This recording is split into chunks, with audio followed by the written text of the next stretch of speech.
Hey everybody, welcome back. I want to talk about observational skills again, and this time I want to talk about shadow and light awareness. This is something that I've become aware of more recently, and I've started to experiment with it myself, and I find it really valuable. For those of you who are both literal and metaphorical treasure hunters, or are just trying to improve your observational skills and see and notice more of the world around you, this can be really helpful, so stay with me. So here's the idea. Shadow and light awareness is the skill of noticing how changing light conditions reveal or distort or hide objects and things that are around you.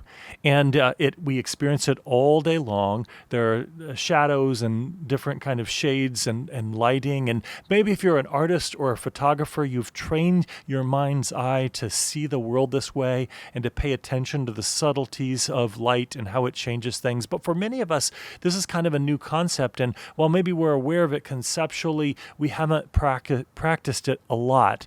And if you are looking for something outside or in a house or something like that, lighting can change things so drastically that just shifting the lighting in some way can reveal things that you were completely blind to otherwise. And I'm just not just talking about turning the lights on and off, shades and shadowing and where the source of the light and the direction that the light is coming from and those kinds of things. So let's talk about 5 things that you can do to improve your shadow and light awareness. I've jotted down 5 for you that I've been working on, and I invite you to join me in it.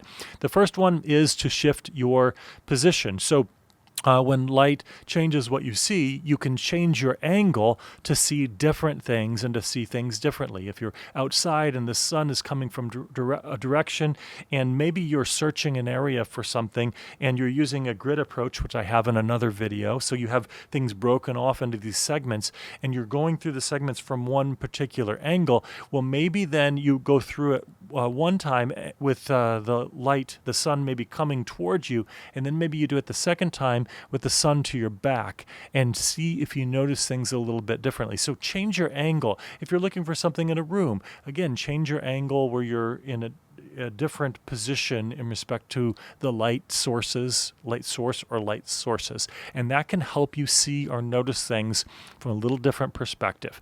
A second thing that you can do is to watch for shadows. Shadows are not just empty spaces. They hold clues. Things and objects can be hidden within the shadows, and shadows can kind of change things. Sometimes what is in the shadow is more visible, and when it's out of the shadow, it's less visible. So it's not always just something that's in a little bit darker lighting is harder to see. It depends upon the color and the texture and the shape and what's around it and other things like that. So experiment paying attention to shadows, looking at them, seeing how they work, and seeing what they tell you about the environment around you and about the other objects.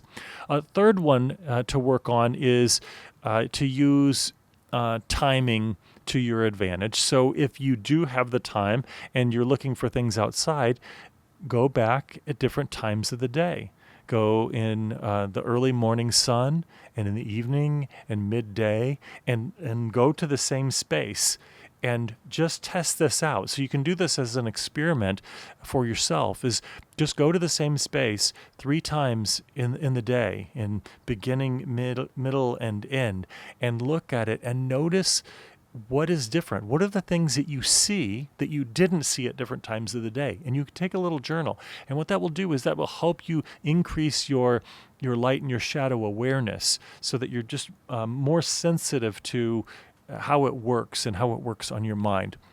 The fourth one is you can train with artificial light. So I do this actually as someone who likes to experiment with videos like this one, is you can get artificial lights and move them around in the room and just look at the room and the space and see how it changes when you move the lighting or when you use different types of lighting, and lighting is coming from different directions. And just practice watching and noticing how it changes the way that the same object looks. And that can also be a great training ground. And then the fifth one is an invitation to simply slow down. And this is one that I've brought up in other observational skill videos and in some of the cognitive bias videos as well, is when you're looking, slow your gaze.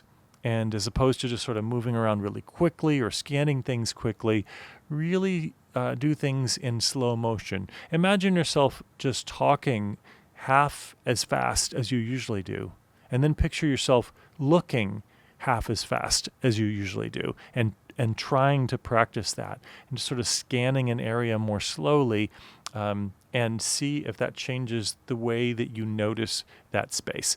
So there are plenty of other strategies, and I am learning alongside all of you as I try to refine my own observational skills, but it's kind of incredible. We are in this amazing world, and I enjoy just appreciating the beauty of nature, and by paying attention to light and shadows, there is far more to be appreciated and enjoyed and noticed than we often realize, than often meets the eye when we haven't trained ourselves in these ways. So I hope you find this useful, and I look forward to your comments.